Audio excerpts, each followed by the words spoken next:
విశ్వామిత్రుని శిష్యులు ఇరువురు కూడా అన్నదమ్ములు వచ్చున్నారు. వాళ్ళు మరెక్కడో కాదమ్మా, మన పూదోటలోనే నాన్నగారు వారికి ప్రత్యేకమైనటువంటి విడిని ఏర్పాటు చేశారు. మన పూదోటలు ఉన్నారు. అయితే ఇంకా అభ్యంతరం ఏముంది, పొలం వెళ్ళి చూసుకుందామని నిజంగా మొత్తం చెలికత్తలందరినీ పట్టుకుని ఆ పూదోటకు వెళ్ళింది. అంతవరకు వాళ్ళతో ఉన్నటువంటి విశ్వామిత్రుడు ఏదో బయట పని మీద అతను వెళ్ళాడు. ఇరువురు అన్నదమ్ములు కూడా పూదోటలో తిరగడానికి వాడు బయలుదేరాడు. అయితే చూడవే ఆ గవాక్షపు ఒకసారి చూడుకున్నారో లేదు. ఆ కిటికీ తలుపులు తీసి చూశారు. ఒక్కళ్ళు కనపడటం లేదు. అమ్మ ఎవరు కనపడటం లేదమ్మా, కనపడటం లేదా, ఏమో పూదోటలో తిరుగుతున్నారేమో చూద్దాం పదవి అని ఆ పూదోటలోకి ఇద్దరు వెళ్ళారు. అన్నదమ్ములు ఇద్దరు వెళ్ళి చూస్తూ ఉన్న చెలికత్తలను పట్టుకుని వెళ్ళి ఆ పూదోటలో వెతుకుతూ ఉంది సీతమ్మ. చిన్న చిన్న మాటలు తలపడుతుంటాయి, వయసులో ప్రభావం అది క్షమించండి.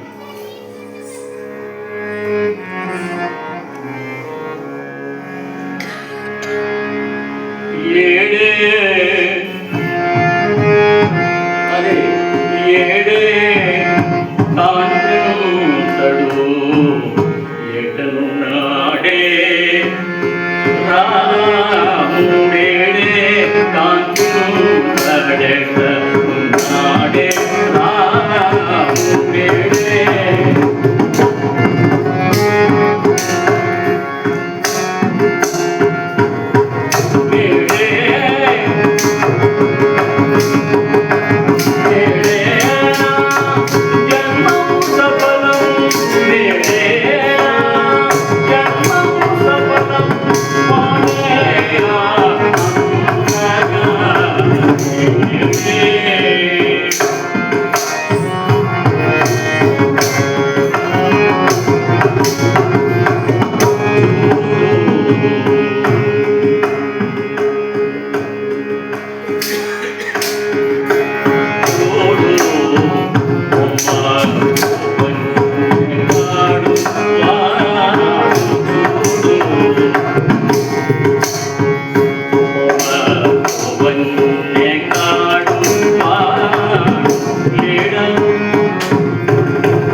చూడండి కనపడటం లేదా?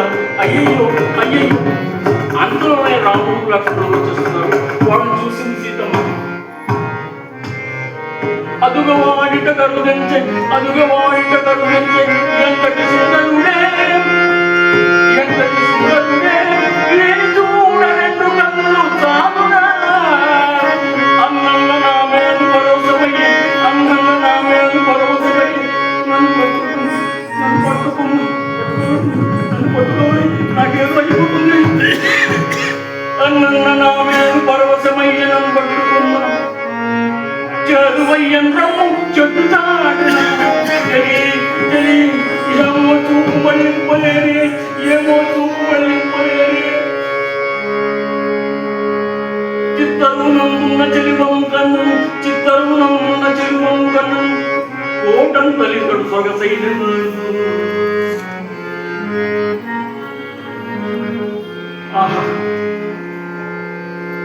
ఎట్టి పరిస్థితుల్లో కూడా రేపు ఆ శివధనుసును ఎక్కుపెట్టి నన్ను చేపట్టగల వాడు ఇద్దరొక్కడే మాత్రమే. సీతమ్మ నిజంగా నమ్ముకుంది. ఆ పొదల మాటకు వెళ్ళి దాగుంది. అయినా రాముడి కంటలో పడింది. రాముడి కంట పడింది. తమ్ముడు ఏదో చిన్న మెరుపు వేసినట్టుగా ఉంది కదా. ఏంటన్నయ్య, చిన్న మెరుపు ఏదో వేసింది కదా. ప్రకారు మెరుగులా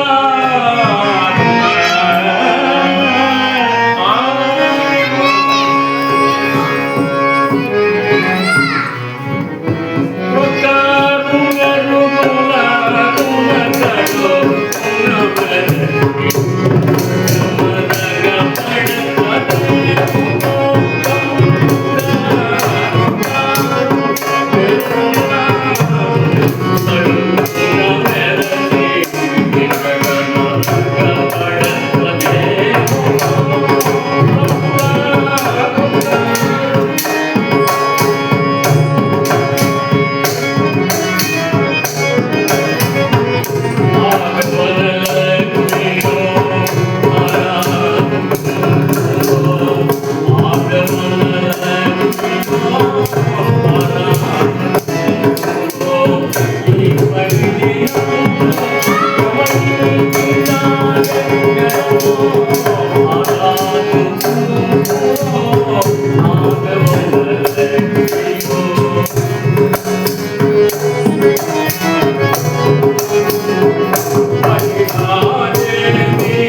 అటు ఆడుతున్నటువంటి మాటలన్నీ సీతమ్మ చెవిలో పడ్డాయి.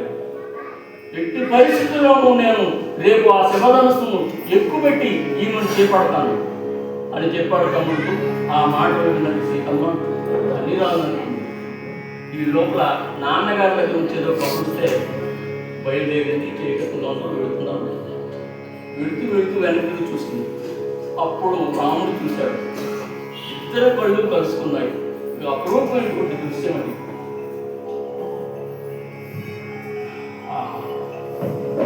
ఎట్టి పరిస్థితుల్లోనూ రేపు ఈమెను చేపట్టకపోతే చాలా పొరపాటు జరుగుతుంది. ఎట్టి పరిస్థితుల్లో చేపట్టాలి ఈమెను అని రాముడికి దృఢమైనటువంటి నిత్యాన్ని ఇచ్చాడు.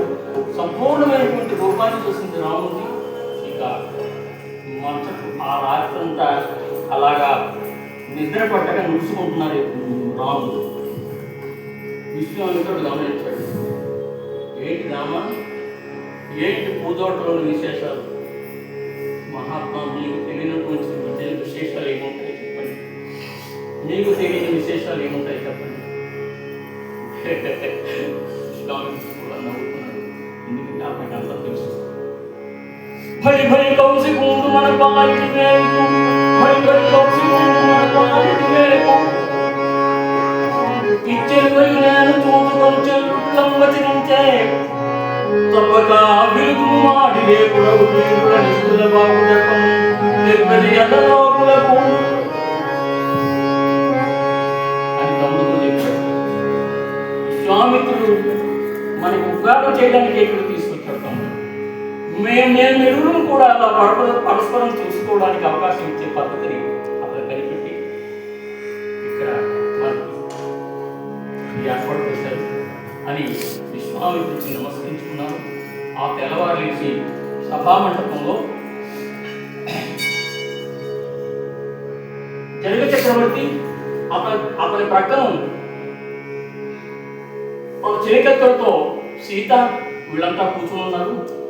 స్వాగతమో స్వయంవర సమాగత రాకుమా దేశ విదేశాల నుంచి వచ్చినటువంటి రాకుమారులందరూ కూడా ఎవరైతే స్థానాల్లో వాళ్ళు ఉన్నారో వాళ్ళందరినీ స్వాగతం పలికాడు. స్వాగతమో స్వయంవర సమాగత రాకుమారుల మీ ఆగమనమది ప్రహర్ష ప్రకృతమయ్యే ఈ ధనుర్యాగమనందు ఎవ్వడు శంకర సదాసనం ఎందుకంటే ఆ మధ్య ఓ పెద్ద బోను పెట్టుంది. ఆ బోను పెట్టి మీద ఈ శివధనుస్తుంది. దాని మీద ఉన్నటువంటి ఆచ్ఛాదన వాటిని వెంటనే తొలగించారు. తొలగించిన వెంటనే ఇది బిల్లా కొండ ఏమిటి, దీన్ని ఎక్కువ పెట్టడమా, మన వశం ఉంటుందా అనుకున్నటువంటి వాడు చాలా మంది. అందరూ చూశారు. అందరూ అయిపోయిన తర్వాత మనం కాకపోతే ఎవరో అక్కడికి వెళ్ళేవాడు అని బీరాలు కలిగినటువంటి వాడు చాలా మంది. ధగధగాయమానంగా వెలుగుతున్న శివధనుస్సు. ఆ శివధనుస్సును చూసినటువంటి వాళ్ళందరూ కూడా ఆశ్చర్యపోతున్నారు. శివుని విల్లెక్కిడం జాలిన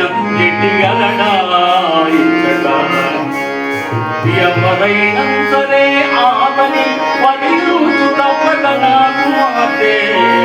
శివుని విల్లెక్కిడం జాలిన చెట్టిగలడా ఎవరైనా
జగమిది కొట్టు పోయన మీసముగా మగవాడు లేడా తగిన వరుడు జతపడి సీత పెండినే ఉండవలెనా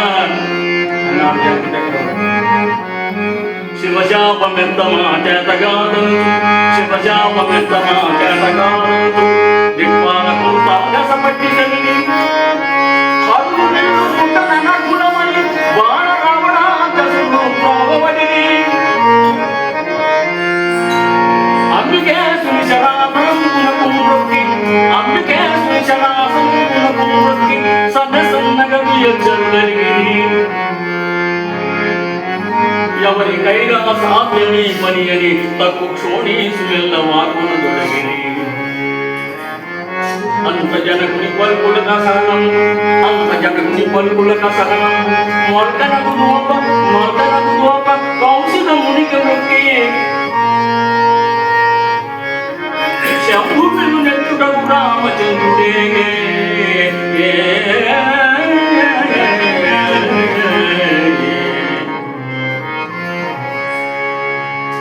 స్వామికి మనసుకు నమస్కారం చేసి స్వామికి వైపు చూశాడు. ప్రభువయ్యాన్ని కాకపోతే అక్కడ వెళ్ళేవాడేవాడు అని స్వామికుడు సైన్ చేసేవాడు. తమ్ముడు లక్ష్మణ్ వైపు చూశాడు. లక్ష్మణుడు కూడా చిరునవ్వులు వాడు. ఇక బయలుదేరి వెళుతూ ఉన్నాడు. బయలుదేరి వెళుతూ ఉంటే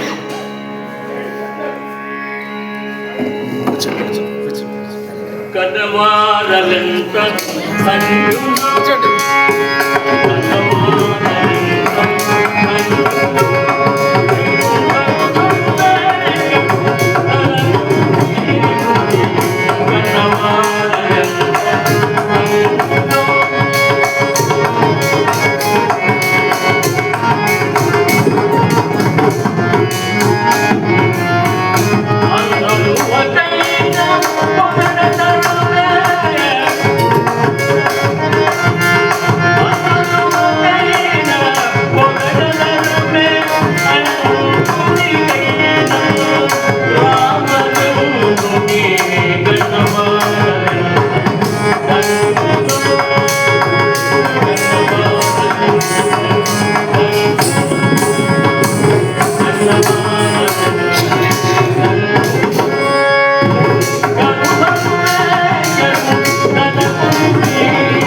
అక్కడ ఆ సభలో ఉన్నవారంతా కూడా రాముణ్ణి చూసి ఇంత చిన్న వయస్సుడు ఆ తనస్సు ఎత్తడానికి బయలుదేరాడా అని ఆశ్చర్యపోతూ ఉన్నారు. ఏది ఎట్లుండని ఏది ఎట్లుండని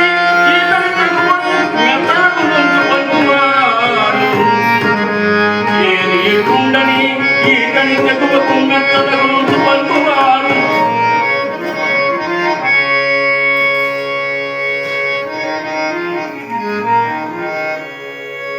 నిజముగా పెళ్ళెప్ప నియమాని గాని తగు సీతకి తడత్తునకుమారు దేవుడు నేడు క్షత్రియ గౌరవము ఇతడయ్యను ఎదిరించువారు జనములికుల సంశయాశ్చర్యములు చెందుతుండగా శ్రీరామచంద్రుడంత భూమి సుతవై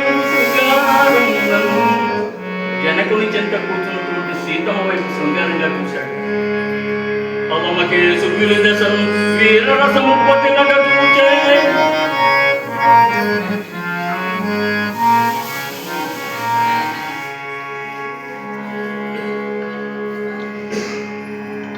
ఇక్కడ ఈ ఘట్టాన్ని మహాకవి శ్రీశ్రీ ఒక చిన్న పహరాతో అద్భుతంగా ఆయన సృష్టించారు.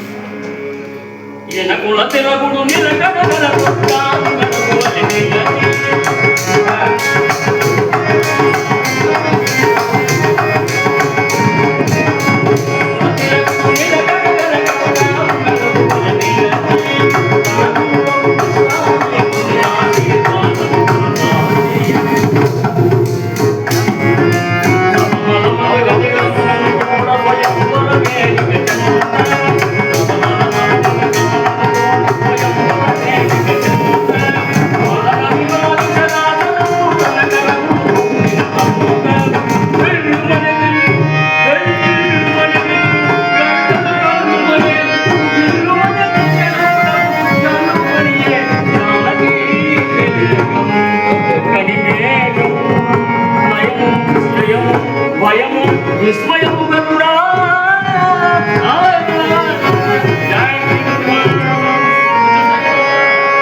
ఇది మహాకవి శ్రీశ్రీ రాసినటువంటి ఆ ఒక దృశ్యాన్ని అతను అలా చిత్రించారు. ఇక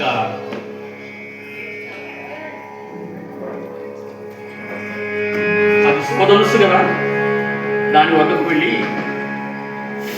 రాముడు ఒక్కసారి ప్రదక్షిణ చేసి జటాట మీగల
నేను చెప్పినటువంటి కథ కేవలం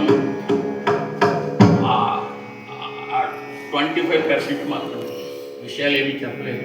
ఎందుకంటే మనకు సమయం తక్కువ. దాన్ని చూశాడు. చూసిన తర్వాత నమస్కరించి ఎడం చేస్తూ ఇలా పిల్లడాకుడుగా అని అందరూ ఆశ్చర్యపోయారు. అందరూ చూస్తుండగా ఆ విల్లు ఆ నారిని ఒక్కసారి లాగి అలా ఆ కిందికి తగిలించి విల్లు ఎక్కుపెట్టాడు.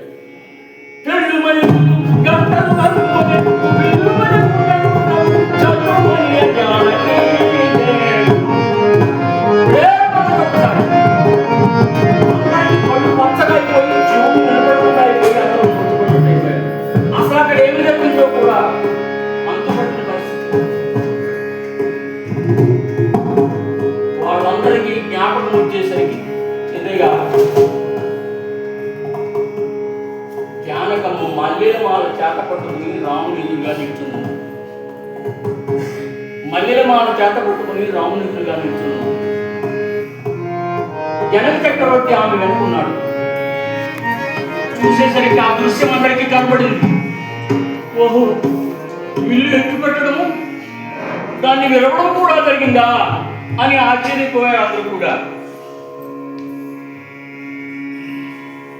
ఆ మల్లెలు మా రాముని మెడలో వేసింది సీతమ్మ. అందరూ కర్తార్పణం చేశారు. ఇక సీతమ్మ చేయబట్టుకుని ఏం సీతా మనసుత అని చెప్పి, ఈమె నా కూతురు సీత సుందరాంగి నీకు భార్యగా సమర్పిస్తున్నానని రాముని చేతిలో సీతమ్మ చేతి వారి ఊరు కూడా రేపు ఎల్లుండి అవతల ఏదో రోజు వాళ్ళ చెప్పబడుతుంది. ఈ లోప దశరథునికి కబురు పెట్టారు. ఏమయ్యా, రామునికి ఇక్కడ పెళ్లి చేస్తున్నారు, మీరంతా సపరివార సమేతంగా రావాల్సిందిగా దశరథునికి కబురు పెట్టారు.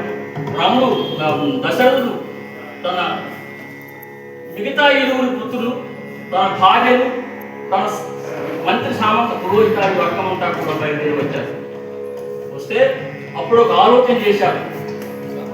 ఋషధ్వజుడు అని విశ్వామిత్రుని యొక్క తమ్ముడు ఉన్నాడు.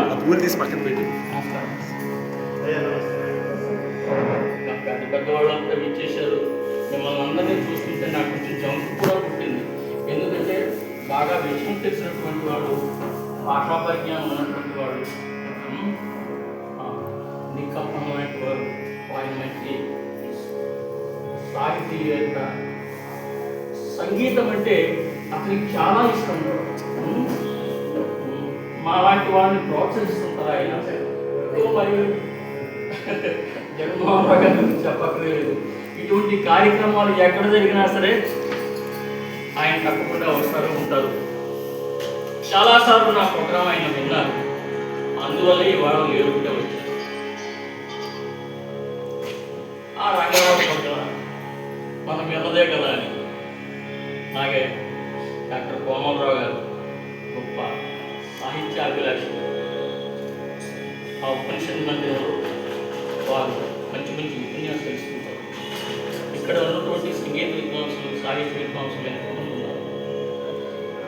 వారందరికీ కూడా నమస్కారం చెప్తున్నాను. ఇక పరివారంతో వచ్చినటువంటి వాళ్ళందరినీ చూసిన తర్వాత ఒక ఆలోచన చేశారు పెద్దలంతా కూడా.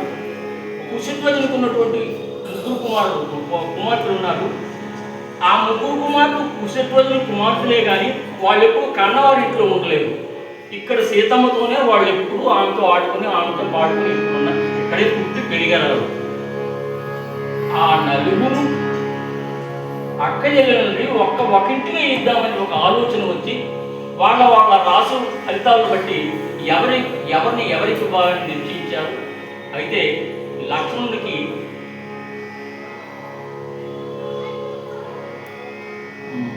ఊర్మిళ, సరే రామునికి ఎలాగో సీత, లక్ష్మణునికి ఊర్మిళను, భరతునికి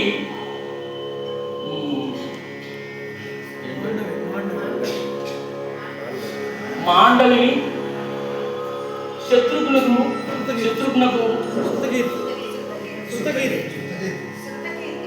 శృతకీర్తి పేర్లు కూడా మర్చిపోయిన వాడు. పరిస్థితి అలా ఉంది. మరి 6 సంవత్సరాల నుంచి ఇప్పుడు కథలు చెప్పడం లేదు. ఇవాళ ప్రత్యేకించి కథ కోసం వచ్చాను నేను. అయితే ఇవాళ రాత్రికి 10 గంటలకి నా హరికథ రేడియోలో వస్తుంది. విశాఖపట్నం రేడియోలో FM ఛానల్ మీద వస్తుంది. రామకృష్ణ పరమహంస మీద చెప్పాను, శారదా రామకృష్ణులని. దయచేసి మీరంతా వినడానికి ప్రయత్నించండి. రేడియోలు ఎవరి దగ్గర లేవు, కానీ అన్ని ఫోన్లు కూడా రేడియోలు ఉన్నాయి. అన్ని ఫోన్లు రేడియోలు ఉన్నాయి. 102.7 మీద ఆ ప్రోగ్రాం వస్తుంది. ఇవాళ రాత్రికి వస్తుంది. దయచేసి వినండి.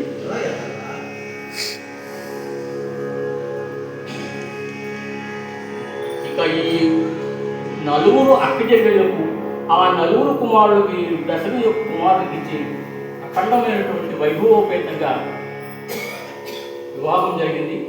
ఆ వివాహానికి వచ్చినటువంటి మహనీయులను కూడా వాళ్ళని ఆశీర్వదించారు.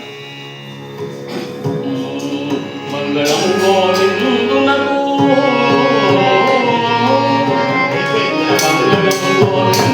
జయ మంగళం గోవిందునకు.